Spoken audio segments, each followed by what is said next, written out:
Dear students, in this lecture, we are going to study about elasticity. What is elasticity? Do you feel elasticity is only related to civil engineers' job, mechanical engineers? I feel elasticity is more important for electronics engineers. Why? Suppose if you see a mobile phone, in this mobile phone, the screen of the mobile phone has to be elastic in nature. What is elasticity? It must have strength. Strength of a material depends on elasticity. Electronic engineers, when they are making devices like this, suppose if this is dropped, this won't break if the screen is elastic in nature. Similarly, civil engineers use steel, bricks in construction. Before commencing the construction work, bridges, pillars, first they send materials like bricks, steel, wires for testing to know the strength of those materials. Engineers measure strength of the materials by determining elasticity. Elastic materials are those which get deformed when a stress is applied and they regain their original dimensions, shape when the stress is removed. Then what is stress? What is strain? What is modulus of elasticity? We are going to discuss all these parameters today.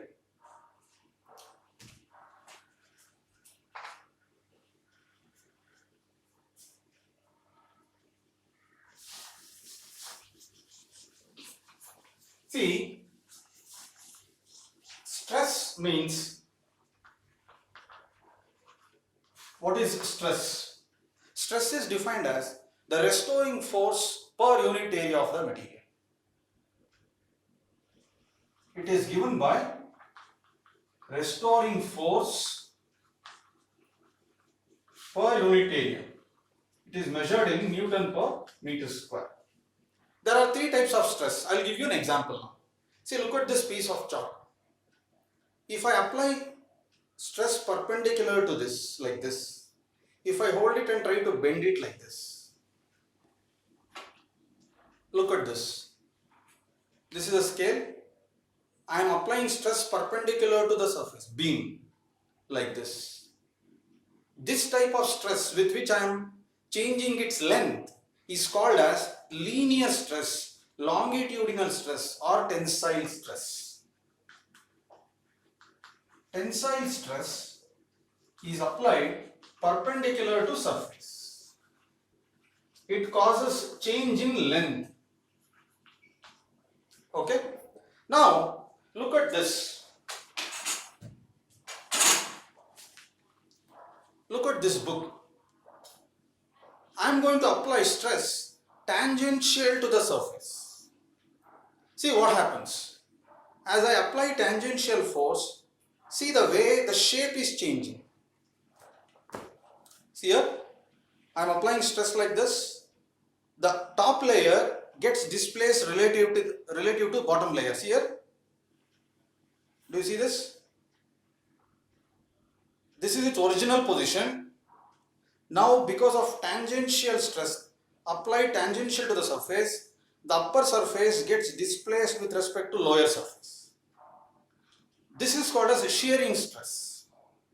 Do you remember in the lab you have determined Young's modulus of elasticity? That is defined as tensile stress by tensile strain. You also determined rigidity modulus. Rigidity modulus is shearing stress by shearing strain. Okay. Now what is bulk modulus? Bulk modulus is bulk stress. Tensile stress is over. Shear stress is applied tangential to surface. Another type of stress is bulk stress. This causes change in volume. Tensile stress or longitudinal stress causes change in length. It is applied perpendicular to length. This causes change in shape. Shear stress causes change in shape, change in area. Bulk stress causes change in volume. it is applied such that it is, for example, look at this object, it is compressed, its the stress has to be applied such that we compress it like this, or its volume increases, expansion. So bulk stress, when it is applied on the material, it causes change in volume. Okay. Now, what is a strain?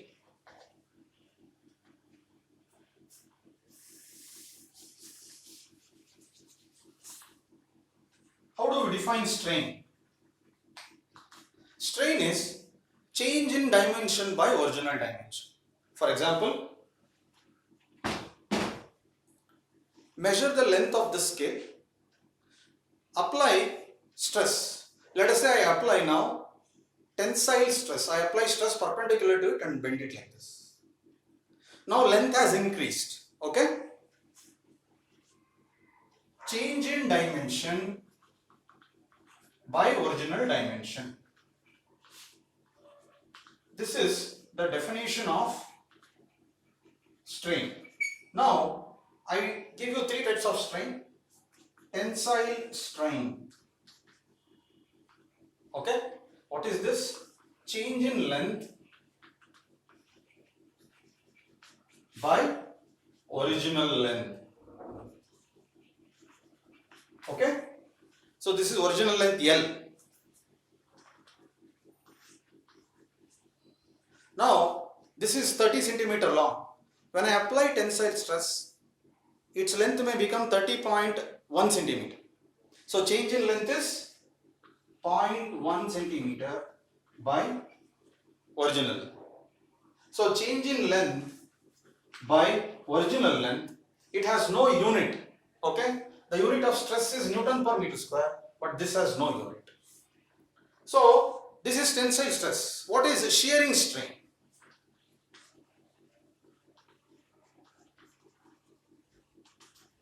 What is shearing strain? Look at this example. I am imagining a cube.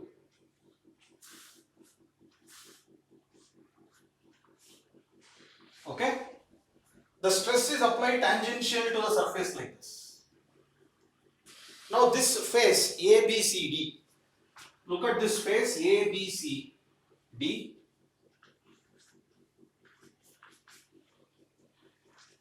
This is C. Okay? Look at this top surface. When a tangential stress, this is called as shearing stress, is applied, the upper surface gets displaced with respect to lower surface. So now, after the application of the stress, ABCD may shift to this point now. See here? See this?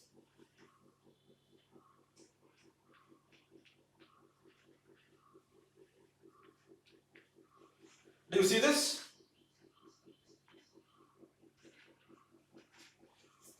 Now A and B have shifted to A prime, B prime. C and D have shifted to C prime and D prime. Do you see that? So the upper surface gets displaced with respect to lower surface. Now this distance is the displacement. Let us call it as small l. Okay? Let the side length of this cube be capital L. Then this theta, if you take it, tan theta is L by capital L, and if theta is small, theta is equal to L by L. This is called as shear strain. Shear strain is displacement of this surface by this perpendicular distance between the displaced surface and the fixed surface. This surface is getting displaced with respect to this. This is fixed surface. Okay? So it is getting displaced to the extent of L. This perpendicular distance is capital L. Theta is equal to L by L. This is known as shear strain. Okay?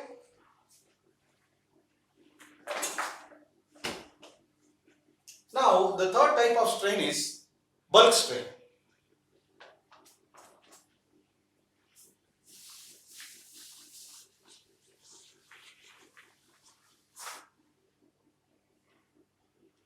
Bulk strain is bulk stress is change in volume by original volume.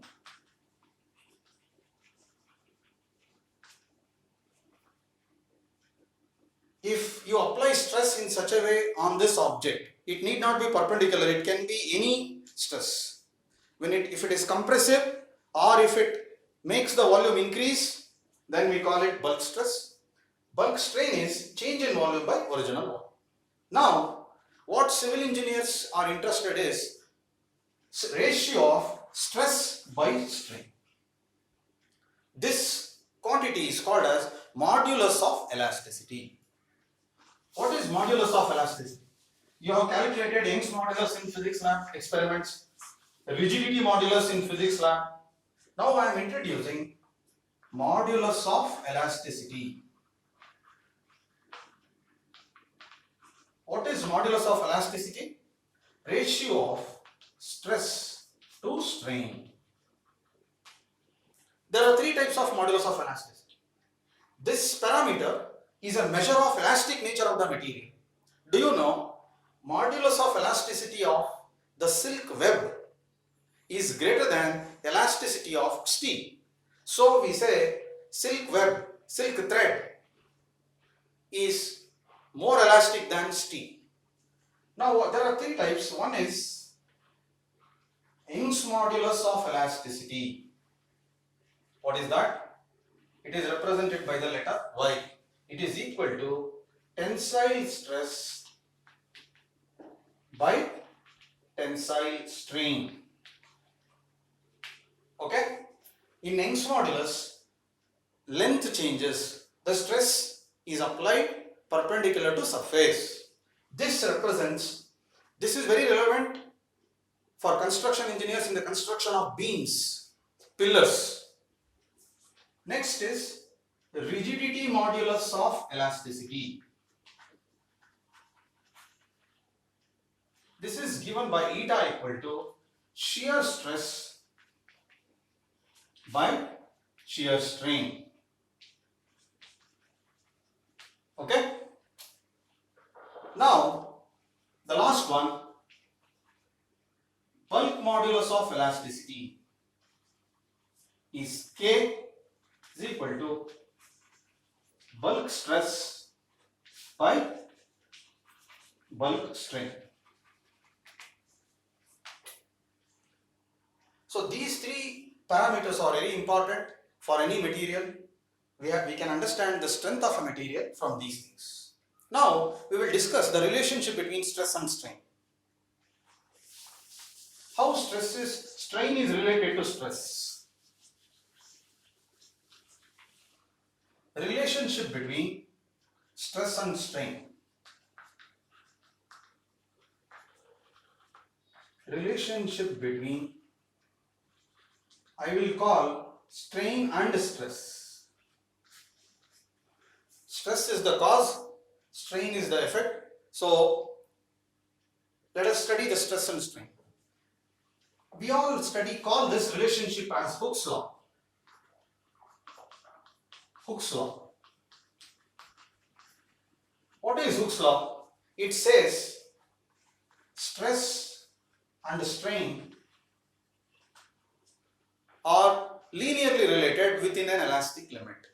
For example, for smaller values of stress, the strain produced is linear, it is proportional. The strain produced is proportional to stress. Within elastic limit, it does not mean for all values of stress, strain will also be directly proportional. No. It is proportional. Here, the strain produced is directly proportional to stress within elastic limit. What is elastic limit? It is the maximum stress below which material acts like a elastic material, above which the material loses elasticity, it does not regain its original shape, it becomes a plastic. Now suppose if you plot the graph of strain versus stress, as the stresses increase, the strain increases linearly like this. Okay? Till a particular value. This value is characteristic feature of each material. See here? Now, this is an elastic thread. Look at this. I go on increasing the stress, length is increasing linearly. Okay? But at a particular value, beyond particular value, if you apply stress, the strain will increase randomly. It may increase or decrease. See this? The linearity will no longer remain. The strain becomes non-uniform like this. In fact, you will see with the less amount of stress, large amount of strain is produced. Please realize this. In this section, we call this section as elastic section. Okay?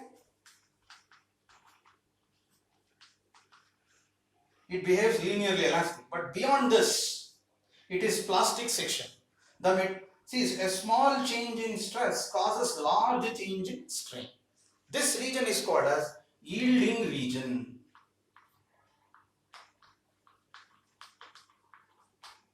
Yielding region. What happens is, as the stress is further increased, the material will become thinner and thinner. Its cross section decreases because its length is increasing. With less application of stress, length is increasing, it's changing its shape, so material becomes thinner, and finally at a point called as, if I call this as A, if this point is B, see this? B is called as yielding point. See, A in this graph is elastic limit. B is called as yielding point. What is yielding point? At point B, without applying stress, strain will increase. The material becomes thinner and thinner, the molecules get separated. There will not be any intermolecular force. So, the material will not regain its original shape. And chemical bonds break and the atoms move apart. The material becomes weaker. Because of that, the length increases, the dimension changes. Now beyond B, this region is called as plastic region. After A, after elastic limit, it is plastic region. The material will not regain its original shape if the stress is removed. Within this region, if the stress is removed, it will regain its original shape. But beyond A, it won't regain, it acts like a plastic material. This is plastic region. Now, after yielding point, suppose if you further increase, the material shows greater plastic nature, like this. Plastic nature means this is called as strain hardening. What is a strain hardening? The material offers higher resistance for small change in strain. Stress changes by large amount. The material requires greater and greater stress to get deformed.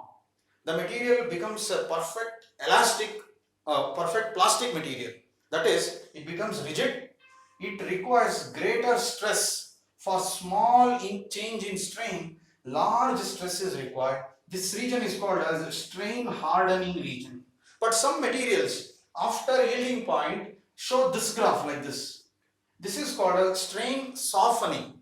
The material becomes thinner, thinner, thinner. Strain increases with the decrease in stress. This condition is called as strain softening. Strain is increasing, stress is decreasing. Strain hardening means greater stress is required for smaller and smaller strain. Okay? So this continues like this, and finally somewhere here the material breaks. See this? This point C is called as breaking point. Okay, we should never operate any material at breaking point. Suppose if I elongate it like this, it becomes thinner, thinner, thinner, and it will break sometime. No material should be operated at breaking point. We must ensure the brick construction engineers use, the display screens, the vehicles of aircrafts, beams, steel rods, they all have to be operated within this region. Mechanical engineers use internal combustion engine. There exist piston rods. The pistons continuously move up and down, compression and expansion. Periodically, they keep moving this for a long time. Because of this, they experience what is known as fatigue. Because of that fatigueness, they break. The elastic properties fluctuate. So, we should not allow any material to reach breaking point. In that region, the material shows non-uniform properties. It won't behave like elastic material. So this is the region in which civil engineers or any application engineer will have to use the material for longer durability. Now, the ratio of, see this, breaking stress to working stress is called as factor of safety.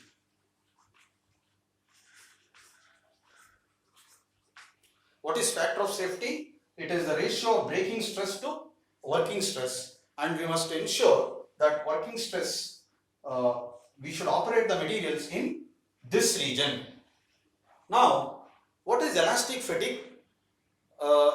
Certain materials like piston rods, parts of locomotive engine, they undergo continuous compression expansion. For repeated use, they become fatigue and their elastic properties vary randomly and they may break.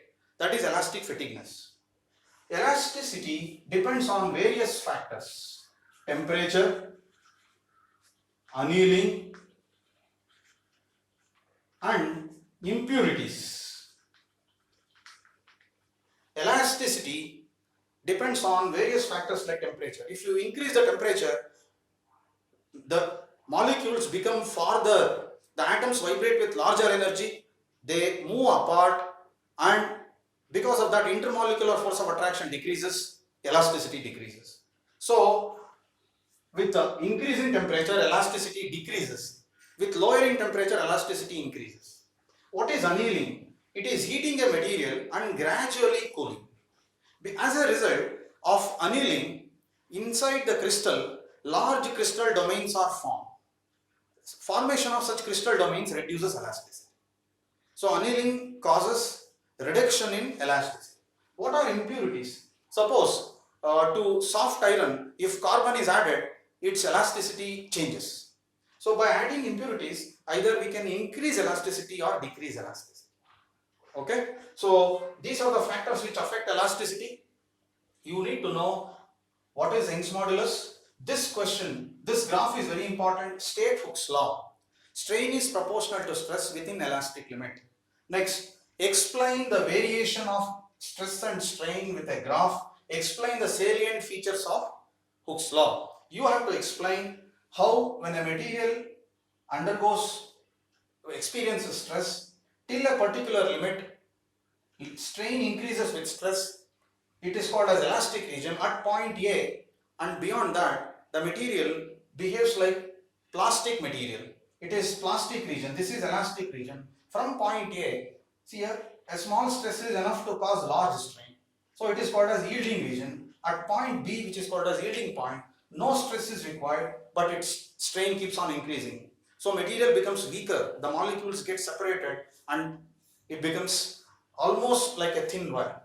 Beyond point B, there are two options. One, strain hardening. The material becomes harder and becomes a perfect plastic material. Or the material may elongate. It is called as, this is strain softening. In this region, if you decrease stress, strain increases. This is strain hardening. This region is strain hardening. In this region, greater stress is required to produce even a smaller strain. So the material gives more opposition for the change in dimension. So in this graph, in this portion, greater and greater stress is required to produce even smaller strain. So beyond this region, the point C is called as breaking point, at which the material becomes weak and breaks, ruptures.